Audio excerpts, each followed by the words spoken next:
Hey, what's up, folks? I'm Jordan. Welcome back. Some of, if not all of the greatest shred licks from all of the great legendary guitar players like Eddie Van Halen, Yngwie Malmsteen, Slash, Zakk Wylde, whoever you might think of, they're very often using repetitive patterns, and they're actually typically quite simple. Now, a couple of things about repetitive patterns that's very, very useful to know and why they're so valuable. Firstly, they're much easier for us to play because we move minimally when we're playing them. Because they're repetitive in one zone, we don't have to worry about the difficulty of sliding all across the fretboard. We're kind of one stationary zone, so it makes the pattern much easier to play really fast. And secondly, because of that, we get it faster, but it's also more reliable. So if you're in the middle of a solo or improvising or composing a solo, it's more reliable because there's less areas of difficulty that's gonna kind of throw a curveball. One day you might be able to play it perfectly, the next day it might be a little messy. But with repetitive patterns, typically because they're more reliable, you can every day in and out, you can pretty much pull it off because the difficulty's a little bit lessened because you're not jumping all across the fretboard. Now, secondly, and this might be controversial, but I, in my experience, have seen this to be true, is they sound better to the listener. Now, maybe not to us. We love, as guitar players, to see those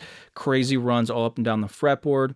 But the thing is, for the average listener, it's cool at first, but as you do it more, they kind of get bored because it's too kind of complicated and there's nothing for their ear to latch onto because it's just new notes always super fast all up and down the fretboard. But with repetitive shred licks, it's like the perfect combo of super impressive, sounds awesome, but the listener can enjoy it because it gives them something to latch onto. It's not just constant new notes being played where it's hard to understand what's going on. You know, if you go around asking the average person who the greatest guitar player is, they're going to say, obviously the legends, but you know, they're not going to say like Sean Lane or Guthrie Govan most likely. Only a guitar player is going to say that because guys like Eddie Van Halen, Stevie Ray Vaughan for that matter, Zakk Wylde, all these guys, they play repetitive patterns. They're at the top of what I would say is the normal, enjoyable level of shred, and because they're using a lot of repetitive shred lines. Sorry, I try to run through all that information super fast, but it's super important to know that to the average person, it sounds better, and it's way easier for us as guitar players to play these more reliably and faster. And with that said, we're gonna go over 3 easy, epic, repeating shred licks today. Now, and with every one of these, I'm going to show you the kind of simple way to get into the doorway of using these effectively. But I'm going to try to briefly, I'm not going to dive into because it would take like hours to show you all the possibilities. But I want to show you that you being creative, being curious, you can take these patterns and really stretch them out to do almost any idea by just following these repetitive patterns.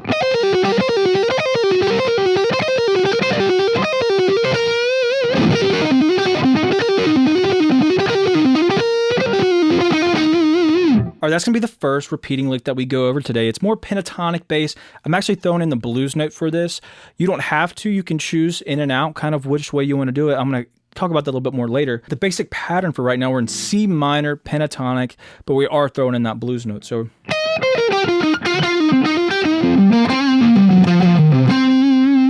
it's a 3-string pattern, so we're going to be using 3 strings.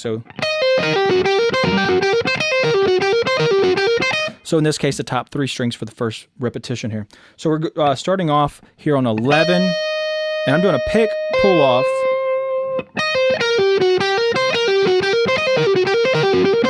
So pick, pull off, and then B string, same exact thing. Pick on 11, pull off. That's the 8th fret, by the way. So 11, 8, 11, 8. And then I'm hitting this flat 5 and 11 of the G. So pick, pull off, pick, pull off, pick. Then we're going to go back to the B string, 8th fret, pick that, hammer 11, high E 8th fret, back to 11 of the B string. So we have this so far. That's going to pull off to 8, go back to 11 on the G string, flat 5, then 8, hammer 11, 8, and now technically the pattern repeats again.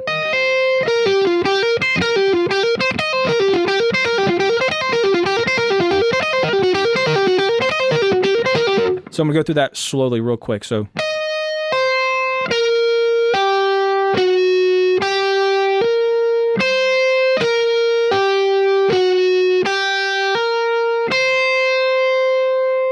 And that's where it's going to repeat.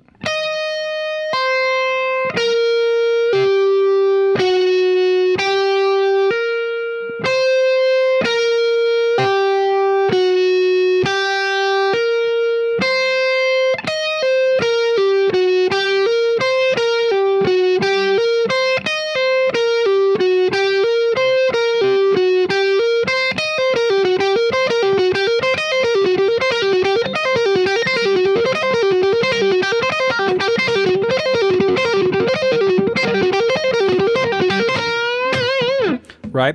We can move the same exact thing all across the fretboard using different shapes. One quick way right now is to move the same pattern up a string set. So we're going to be on the D string, G, and B string. So it looks like this. We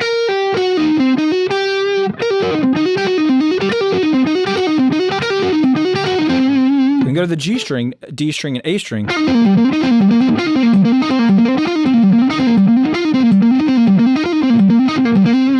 Right, back to the B string. So that's going to be 11, pull off to 8, G string 11, pull off 8,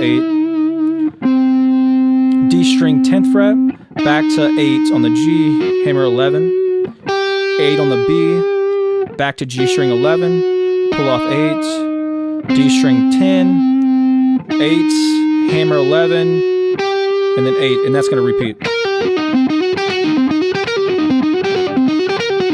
So it's the same exact pattern. You can move this on every string set, every pentatonic position. You could even stretch out of the pentatonic. There's nothing holding you back here. You could go like this kind of Dorian thing.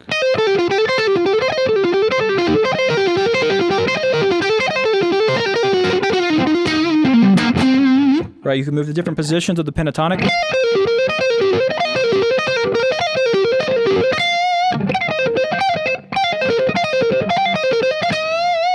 Right, have fun with this. It sounds epic. It's super reliable. It's fun. It's easy. Once you get the muscle memorization of it, the speed will start flying because we're beautifully placed, strategically placed pull-offs and hammer-ons to make the job easier because we don't need to pick all these notes. But get it down in that first shape. That's what using the blues kind of note right there. You can use straight pentatonic.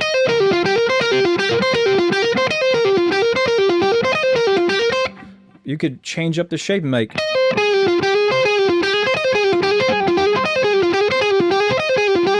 Believe it or not, that's the same pattern. I'm just changing the notes out. Anyways, have fun with that. It sounds awesome.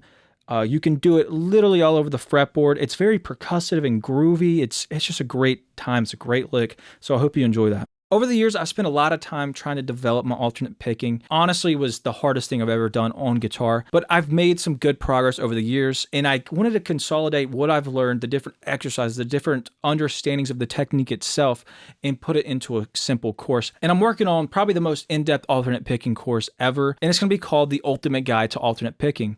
But before that, I've noticed a lot of different players not having the proper foundation of alternate picking as they're trying to develop their ability and their speed. They run into these speed roadblocks, and it's mainly because the foundational technique that they developed with alternate picking was not fully grounded. So I decided to make a course called The Intro to the Ultimate Guide to Alternate Picking, which sets the perfect foundation, going through everything you need to know about alternate picking technique, also gets into exercises that helps refine these techniques. So when you go develop your speed, you're able to make sure it's not your technique holding you back. If you're interested in that, I put a link to it down below in the description. If you do decide to get the course, please let me know what you think about it after you try out the course. All right, the next one I completely stole from Paul Gilbert. He does a lot of incredible repeating patterns. He's a great guy to check out. He can shred all over the fretboard, but also does these beautiful repeating patterns, and the listener enjoys it, loves it. It's fantastic. This one's really remarkable, the way he expands upon it. I'm not going to be able to go into detail of every way he expands upon this in today because it'd be a very long lesson, but there's a lot of creative potential with this. Paul Gilbert's a very creative guy, also very skillful, but I'm going to show you the kind of basic concept here. Of course, this one can be played all over the fretboard. Again, this one walks into the more major scale shapes, and it's really, really great, and it's also still just kind of using some hammer-on pull-offs to make the job easier, and it sounds awesome. that's in its kind of basic form right there. And we're going to be in E minor for this, or you could look at it as G major. But it really doesn't matter because once you develop it and you master it, you're going to move it all across the fretboard in different keys, different string sets. It doesn't matter. So we're going to start off though. And it's a 3-string repeating pattern too, again, so on the top 3 strings. I would say this one's a little bit simpler because there's not much to what's going on here. So it's 1 string on the high E, 1 string on the G string, and 3 on the B. So we're getting 12 on the high E. Remember, we're in E minor. 12 on the high E, 15, 13, 12 on the B. So that's pick, pick, pull off, pull off. Then G string 14, back to 12, hammer 13, hammer 15, and then that's it.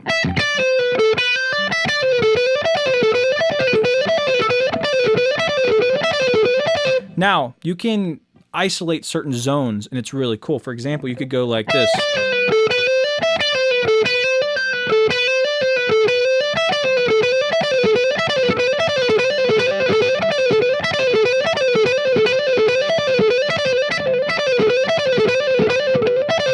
And as you develop that, you can actually throw in the high E string with a couple extra notes in the high E. This is what Paul Gilbert does. He'll throw in 14 and 15. So you're getting... So you're getting that occasionally whenever you want on the high E string. So you're getting 2 strings that have 3 notes on them and then 1 on the G still. So you can start getting something like this.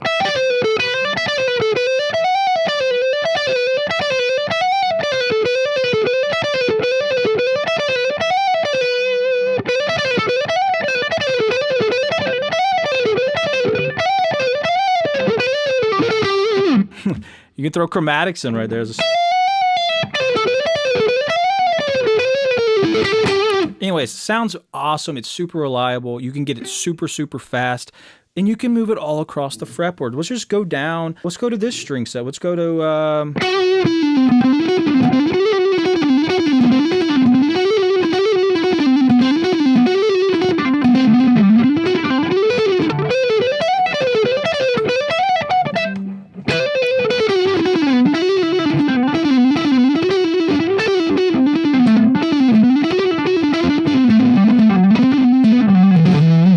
right? That was taking that same pattern, applying it to the major scale shapes, and just being able to connect string sets. So you get, obviously, this string set.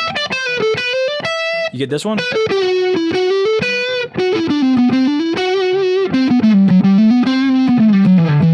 You can apply it different positions, right?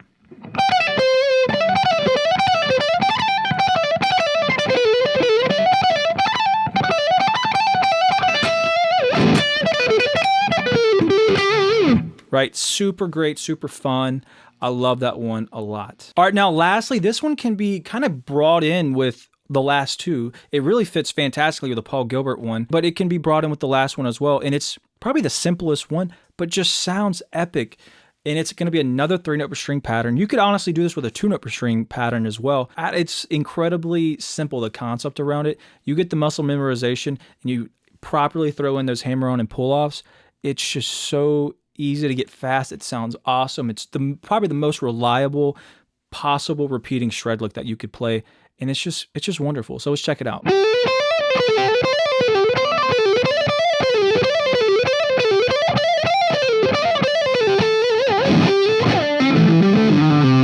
All right, if you already know your 3-note string major scale shapes, this is going to be incredibly easy to start building this across the fretboard. All we're literally doing is we're picking 2 notes, hammering on and pulling off the rest. And you can do any key, of course. I chose A minor in this case, and we're going to be right here. 8, 10, 12, 8, 10, 12 on the top 2 strings for this right now. And that's just pick, hammer, hammer.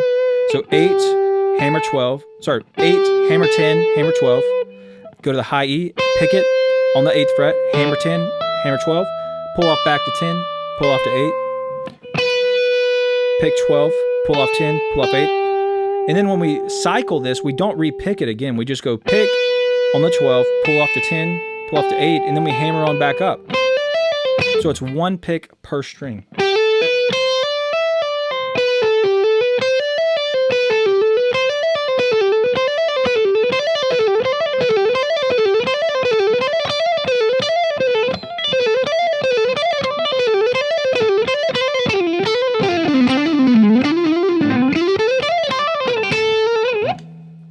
right? Let's go through that slowly.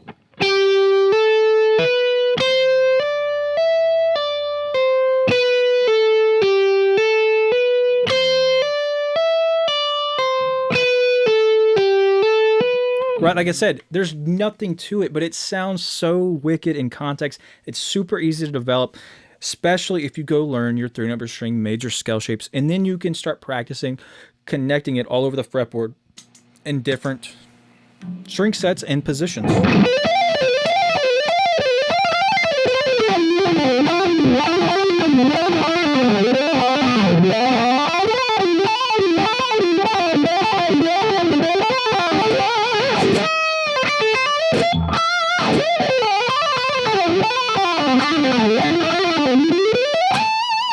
If you would like tab for today's lesson and also access to tons of other guitar lessons, all with tab, check out my Patreon, is linked down below. Over there is a great place to support me in this channel, but also gain access to killer lessons way before YouTube gets them, but also all tabbed out. And also, of course, you get extra content and extra lessons that you don't get over here on YouTube. So if you're interested in that, it's linked down below in the description. Thank you guys so much. I promise these repeating licks are quite simple, especially you start practicing them every day, get them muscle memorized. You're gonna get these way faster than if you're trying to walk up the fretboard doing some crazy stuff all the time.